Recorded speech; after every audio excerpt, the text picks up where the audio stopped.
You're listening to the Loyalty Minute, the show that helps you build better customer loyalty and more valuable user engagement, with your host, Rob Gallo. Welcome, loyal listeners, to another episode of the Loyalty Minute. I'm your host, Rob Gallo, and today I'm super eager and excited to chat with John Bertino. John is the owner and founder of the innovative marketing consultancy called The Agency Guide, or TAG, T-A-G. I'm going to let him explain that to you in much more detail because it is fascinating, but he tells the story way better than I do. So welcome to the show, John, and thanks for joining me. Rob, thrilled to be here. Thank you so much. Okay, so before we hit the record button, we started talking about TAG and the agency guide. And like I said, the way you hit it, to me, it was overwhelming. And I couldn't do justice with just this verbiage that I have in front of me. So Sure. Let's spend another minute or two to go over what it is, how you got there, and then a little bit more about yourself. Sure. So the agency guide, or TAG, as you said, is indeed pretty unique. And so the business model requires a little context and explaining. So TAG is a collective of 5 digital and or brand marketing execs. There's 5 of us. And each one of us has at least a decade, if not a couple decades, of brand or digital marketing experience behind us. We meet and consult with brands pro bono, meaning for free, in an effort to advise on, look, if we were in your shoes, here's where we'd be putting marketing dollars and why. Here's what reasonable investments in those channels looks like and why. And here's what type of outcomes you should expect from those investments. And we do this objectively in an effort to kind of set expectations on what they're getting into and why they should get into it. And when we're aligned on these things, we look to matchmake them with one of the roughly 200 or so agencies or consultants we represent. So we're like a marketing agency matchmaker that provides a ton of value-added consulting along the way.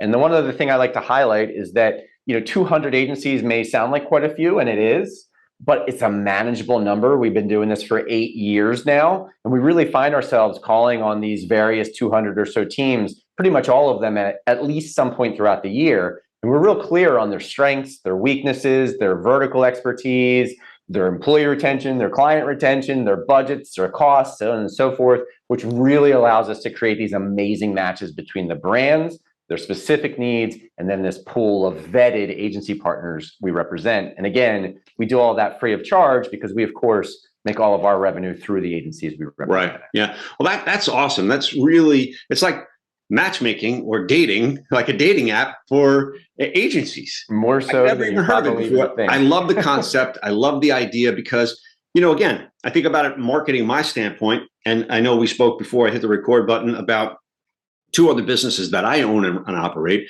and marketing. A lot of companies, big companies actually, have multiple agencies, and I found this to be pretty interesting too. Some that are specific about just this vertical, or not only the vertical, but in these these multiple channels.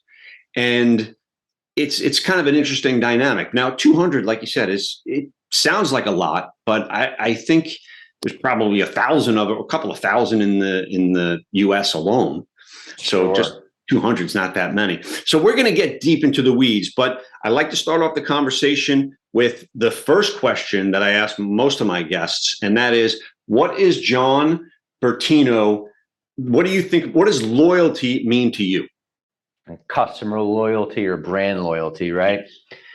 So you had given me a heads up that you might start off with this. And so I put some real thought into it. And I think if you really distill it down to its least common denominator, what makes someone brand loyal, or the key characteristic that defines brand loyalty, I would say would be sticking with a brand or service provider despite deficiencies or inadequacies, or despite advertising from competitors that might even be touting something reasonably compelling or more compelling. It's sticking with that product or service provider despite the fact that you might be able to do better somewhere else and you don't care. To me, that's brand loyalty. Okay, but then how did you get there in the first place? Because let's just say, for argument's sake, you think about Apple, right, as a brand that many people are loyal to, and they're evangelists and diehards, and they do things right. But if the brand doesn't do things right in the first place, you're not going to be there to allow them to make a mistake to then say, well, we'll overlook it because we love the brand. Yeah. So, if you take it up one level, let's pick a brand that you're loyal to as a personal consumer in any vertical, and why? Yeah. So kind of a two-part question there. I think the first, it's important to recognize that it's been said, and I love this expression, that brand loyalty stems from either the head, the heart, or the hand. Have you ever heard this one? No. And what that's saying is that people are loyal to brands either because, for practical reasons, that's the head, for emotional reasons, that's the heart, or kind of out of laziness, that's the hand, out of repetition. They've done it a million times, so they just keep doing it. And when you dissect that as a marketer, what immediately jumps out to me is that the strongest bond of those three, unquestionably in my mind, is the bond of the heart. So you can usually whittle connections that are based on rational thinking can be broken. Those connections that loyalty based on repetition are absolutely vulnerable, but it's really hard to get someone to think emotionally about your brand or product when they already have an emotional connection somewhere else. And so I think the key to developing brand loyalty is being able to make those emotional connections. So that was part one of your question. Mm-hmm. I think the second part was, so who might I be loyal to, or what's a good example, right? Yeah. So, I've been asked this before where it comes up just in branding calls and conversations. And I love to use a little bit of a contrarian example in actually Starbucks. And it's contrarian because I don't like their coffee. I don't like their coffee at all. In fact, my friends will tell you, I've been known to say, ashes to ashes, dust to dust. If it tastes like an ashtray, it must be Starbucks. That's a little brutal, right? Absolutely brutal. But the irony is, I'm always at Starbucks. So why is that? And it's because of the consistency of the experience that they offer. I know when I go to a Starbucks what I'm getting. And so perhaps I should clarify that the main reason I go isn't for the coffee. It's for the workspace, or as they call it, the third space. Their famous thing is, we want to be the third space. You've got your home, you've got your office, and then you've got us, the third space. Okay. And so I'm there all the time to work. I'm that geek on the laptop. Yes, that's me. But I know when I go there, unlike other coffee shops I might venture into, that there's always going to be tables, that the music won't be so obnoxious I can't get my work done, that I know roughly what my options are and I can jump in there and efficiently make an order and I'm at my table working. And a handful of other things that are predictable and consistent. And so what I kind of get and am buying from them, ironically, is security and predictability, and that has very real value. And so in a super ironic way, I'm loyal to Starbucks and I don't even like their coffee. Huh. So again, I mean, it resonated when you said emotional, because every decision that's ever been made has been an emotional decision that's backed up or refuted, one or the other, by logic and reason. Right. So there was a couple of good books that talk about this. Made to Stick's one of my favorite books of all time. But when you think about a brand, right, or an experience with that brand, in this case, Starbucks, that's not even their core functionality of what you're doing, but you found an ancillary sort of avenue to say, the reason that I'm going to be loyal to this particular business is not necessarily because of their, let's say it's McDonald's and their French fries, right? But it's their environment, right? So that's fascinating. I don't think I've ever heard that. And this is episode 100 and something. That's pretty good. So let's move towards the business side, right? So thinking about loyalty, brand loyalty, customer loyalty from a business standpoint in and of yourself. So let's say, and I'm thinking about your business model and I'm saying, how is there repeat business in TAG? Oh, for sure. I mean, when we place a brand with an agency and it's a slam dunk, which it's almost always a home run, but sometimes it's a grand slam, they're so happy that when other things come up that agency can't satisfy, they'll come back to us and you can be sure those are our favorite situations and the ones that make us the most proud of what we do. Okay. So then for you as a business owner, how do you think about brand loyalty when it comes to your brand and obviously delivering the goods? But can you think of a scenario where someone's coming to you, like you're going to Starbucks, where they're coming to you for not necessarily the same thing that you think is, on your masthead, is saying, hey, this is us, this is our sign on the door, this is what we do, but they're coming back to you for other reasons. But either way, even in that case, what is it that you do to get them to continue to come back? So both with my business and just in business and branding in general, we often talk with the brands we're consulting with about making sure that your brand messaging, which I think is the key here, transcends features and benefits, and that you learn how to sell outcomes. Outcomes, not features and benefits. So what's the famous expression? Stop trying to sell the drill, sell the hole in the wall instead. Yeah. Mm-hmm. It's a funny one, but it's a good one. Donald Miller, right? What's he? He's a story brand guy. He's very popular these days. If you're looking at the godfathers of branding, or maybe not so much the godfather, but the top 5, 10 branding experts out there, Donald Miller's on that list. And what he popularized was this idea of, a couple of different things, but one is focus on the outcome, right? So I guess in our case, to use ourselves as an example, yes, we help brands find agencies, and we do this very efficiently and effectively, but the outcome is the process of finding an agency isn't an arduous, draining one, where it's less arduous and less draining. There's more certainty you get by flowing through us versus just taking some referral from someone you casually asked, hey, what branding agency are you working with? What SEO agency are you working with? There's a safety and security, again, in talking to a team of vetted, objective consultants, that would be us, who at no cost and all their expertise say, look, this is what we would be doing if we were you, and then matchmake you with the vetted team that we've, again, emphasis on the vetted part. So it's the safety, it's the security, it's the efficiency. These are the outcomes we want people to associate with what it is we do. And I think, to go back to the Starbucks example, the coffee is a cup of coffee, but the predictability of the experience is something that other local cafes can't necessarily sell you. So focus on the outcomes and not the features and benefits is the main thing that comes to mind when you ask that question. Yeah. I think that's probably, what I was talking about Made to Stick, and the other one is called The E-Myth by Michael Gerber. Yes. What a great book. He talks about the franchise prototype, and what Ray Kroc did at McDonald's was make it predictable. So people from an emotional standpoint are creatures of habit. They can't stand change. They want to know it's the same thing, even if there might be better options. So I think that's, at the top of the show, we were talking about that people will still come to you before your competitor, even if your competitor is priced cheaper or offers a better product, because they're emotionally vested in you.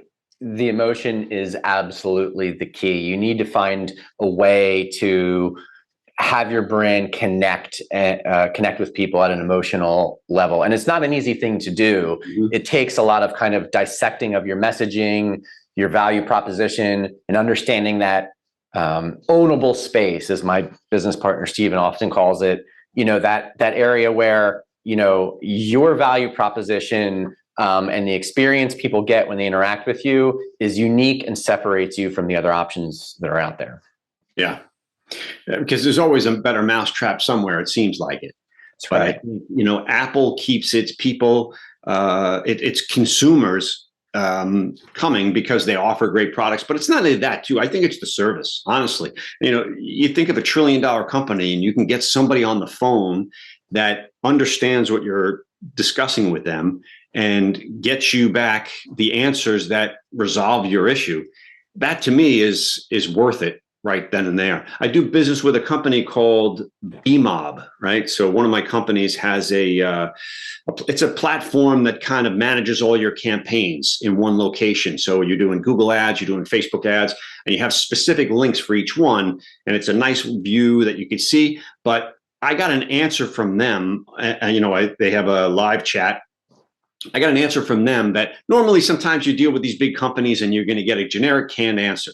These people took the time to take screenshots of what I should be looking for, what I'm looking at, to just for an idea that I came up with to enhance the platform for the way we use it. And they were like, I couldn't believe it. I was like, this is great. And I'm only paying $49 a month for this service, which is relatively inexpensive. But going up and above and beyond, I think gives people that sense that you're actually listening rather than just a canned answer. 100%. Customer service is such a great way to leave customers with great emotional connections, or the opposite, right? Yep. Reason why you don't want to mess it up. There's a guy, Marty Neumeier is his name. Again, my colleague Steven loves Marty Neumeier. He runs an organization called Level C, which is one of the preeminent branding training institutes out there. And he always says a brand is a person's gut feeling about a product, service, organization. It's the feelings they have when they think of your brand name. And it's like, furthermore, branding isn't really, ironically, what you think your brand isn't what you think it is. It's what your customers think of when they hear your brand name. And I really thought that was a brilliant insight, that the brands are really built by the individuals, and in many ways, not by the brand themselves. It's kind of like you can lead the horse to water type thing, but at the end of the day, their takeaway, their impression, that's really what your brand is. Yes, I couldn't agree more. In fact, I'm dating myself. Back in 1997, we launched an online casino, and it was called, it's still in business today. I sold Which one? In 2010. But we did a survey and we asked people, what's the most important factor you look for when choosing an online casino? And now at the time, there was probably only 6 or 10 online casinos in the world. And 85% of the respondents said that it was trust and security. So at the time, we had some other kind of lame logo. We went to a brand guy who works with big major companies, and we said, we need a brand that shows security and trust and security. So he came up with a logo that looked like a bank, and they still use it today. Omni Casino. It's under, it has a kind of like a 2 Doric columns on the side and the little triangular thing on the top that looks like a bank, like an old school bank. And we said on the site that it was the most trusted and secure site, right? So we proclaimed that. We put our flag down. And again, we had no one else to contest this. And again, 25 years later, they're still operating under that same auspices. So, but people now believe it, because we started that. So it is kind of a catch-22 in the sense that where does it start? So, and I heard this expression a long time ago. If you don't position yourself with your brand, your customer or your customers or your competitors will. That's so true. It's so true. When I think of other brands that really get it right, I'll give you another example of great branding for a company that I don't particularly care for. And that's Robinhood. What Robinhood did in the investing space is absolutely brilliant. Because at the end of the day, almost every investing platform is better than Robinhood. It just is. Robinhood is very lean in the feature set. There's really not that much to it. They're continuing to evolve it over time. I don't particularly care for the ownership, so on and so forth, but it doesn't matter what I think. And it doesn't matter that their features are lean. They just did such a great job in making investing fun, catering their message to the retail investor, turning them into brand champions and advocates, and building that tribe. And what the Robinhood name suggests to begin with, right? Like, this is for you, the little guy. Yep. And all the things they did there subliminally, subconsciously, when in reality, it's just an investing platform and it's not even that good, but it doesn't matter. I really think what they did there is absolutely brilliant. Yeah. The issue that I have with it, the platform in and of itself, and most of those scenarios is they're using the term investing, but they're not preaching investing. They're preaching Right. buying and selling. Trading is not investing. Investing is what Warren Buffett does. You buy something, you hold it forever. Hey, Trading is like sports betting. Totally agree. Oh, there's a million things we could pick on them about. I agree. But you're right. They did a great job at positioning themselves for the, millennials and the Gen Z, the younger generation to not be as intimidated as they would be, or take the, to pull the curtain down from the big companies that are out there doing the same thing. But I use E-Trade and I use TD Ameritrade. But again, when I say I use them, I mean, I buy them, I buy my stuff, and I just leave it there. Right. I very rarely are trading on a regular basis. Same here. Anyway, so we're not the Robinhood target market, I guess. Yeah, no, probably not. Speaking of E-Trade, you want to talk about loyalty? I got E-Trade in 1992 when they sent me 6 floppy disks, right? Those 3.5-inch floppy disks, and that's how I loaded it on what looked like a DOS screen back in the day. Mm-hmm. And the passwords that I have are still those passwords that are now backed up by an RSA key. So you have to put in a new 6-digit code every time. But when I call in for customer service, these people are like, "Holy crap, you've been with us for forever." I'm like, "Yeah, I know." Sure. One thing I didn't do was buy stock in E-Trade, which, all right, live and learn. So are you loyal to E-Trade because of the head, the heart, or the hand? Is it logical, emotional, or just force of habit? It's probably force of habit in the sense that I don't use them to actively trade. I don't look at the brand every day. I don't think about it.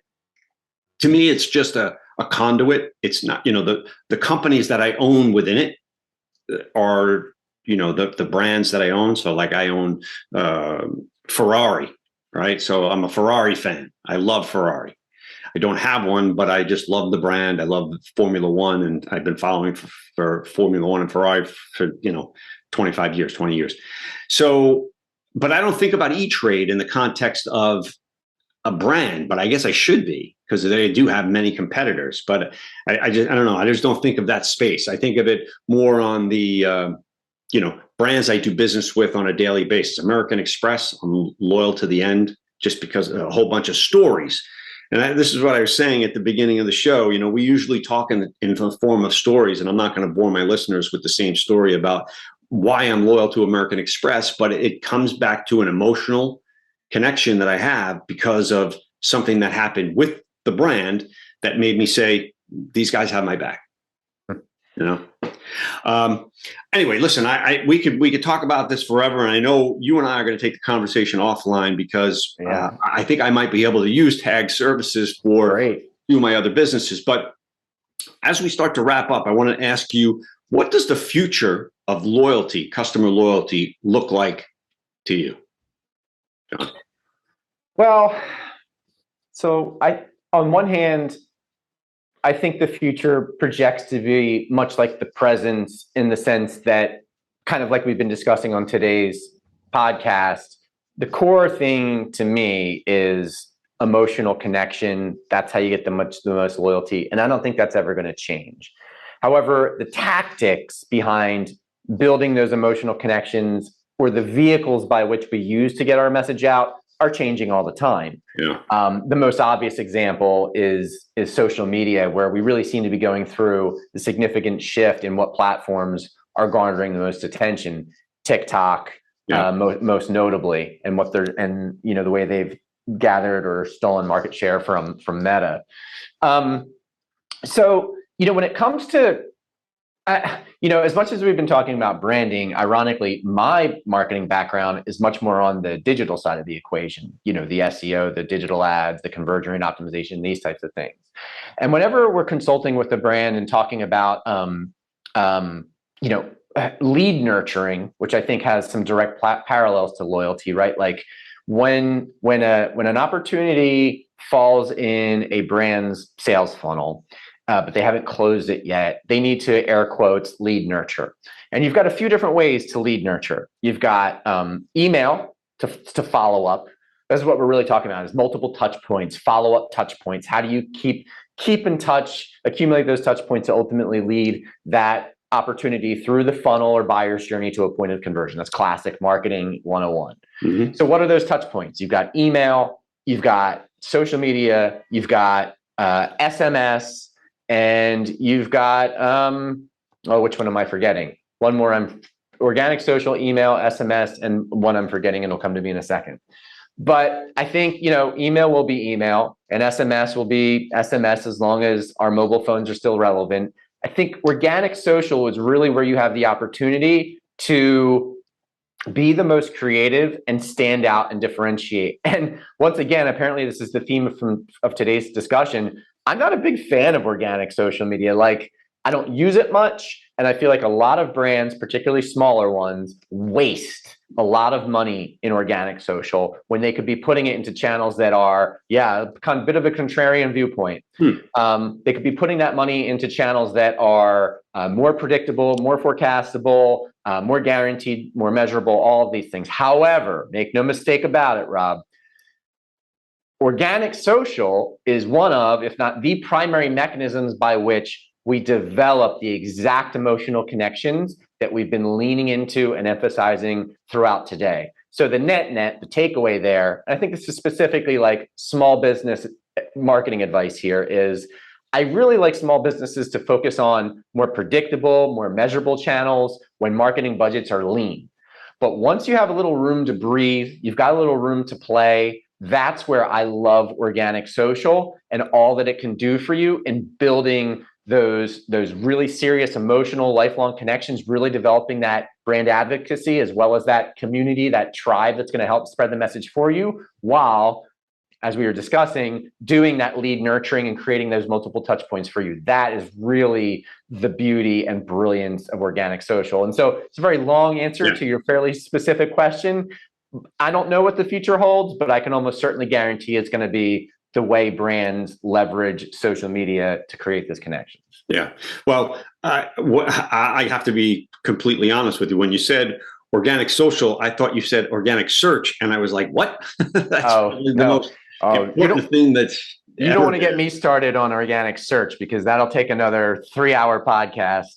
Because that's my background, so I could talk about SEO more than anything else. Well, I'll just say this: from back in the day in the casino business when we were marketing, and even though there wasn't Google Ads at the time, but search engine natural search results compared to paid ads, the conversion ratio and the lifetime value was 3-to-1. The LTV for a customer that found you on their own compared to clicked on a link that was obviously an ad was 3x. And that was huge.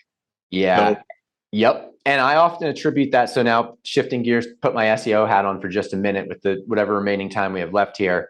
I think the key difference there is trust, actually. Yep. Because when I'm talking digital ads, and juxtaposing that against all the other marketing methods that are out there, PR, SEO, content marketing, whatever it is, digital ads on paper look like the best marketing channel, because again, the cost per eyeball is super inexpensive. The ability to cast a really wide net and get in front of a lot of people very quickly, and time is of the essence. You can't beat a digital ad. The measurability, forecastability, all these things are fantastic. And so you might say, well, John, where's the shortcoming? Isn't that the ideal marketing methodology? And there's one massive shortcoming, and it's trust. Because you get no trust as an advertiser. You're just that. You're an advertiser. You're another guy. You throw money and you get visibility. And so trust is worth its weight in gold. And that just gets this probably the perfect bow to put on our conversation, because the brand, your messaging, and the way you connect those connections, that's the trust you really need. And that has an exponential impact on your bottom line compared to just being an advertiser. Yeah. The other thing, too, while we wrap this up, is that you think about from an emotional standpoint, I think people have egos to think that, hey, I did the search. I found this place, right? I found this organic search result in Google. I'm more apt to think, all right, I'm right. I'm looking at this review. It's not forced down my throat. That's the difference. I think it's a brilliant insight on your part, Rob. I really genuinely do. I think you're absolutely right. And I think our guy, Donald Miller, who I mentioned earlier, that was kind of the other pillar of his book. I think I quickly made reference to it and then moved on to something else. But one of the other key pillars to his book and that story brand methodology is that brands often want to set themselves up to be the hero.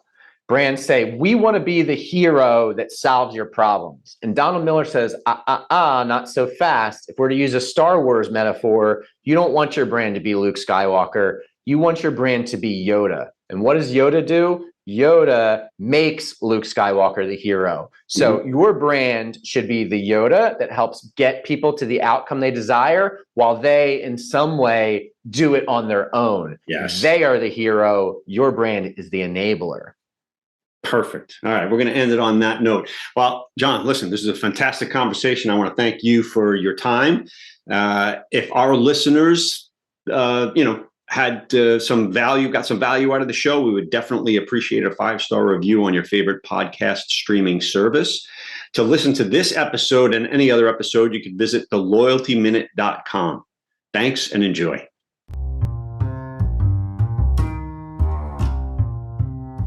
Thanks for listening. Be sure to tune in tomorrow for your next edition of the Loyalty Minute.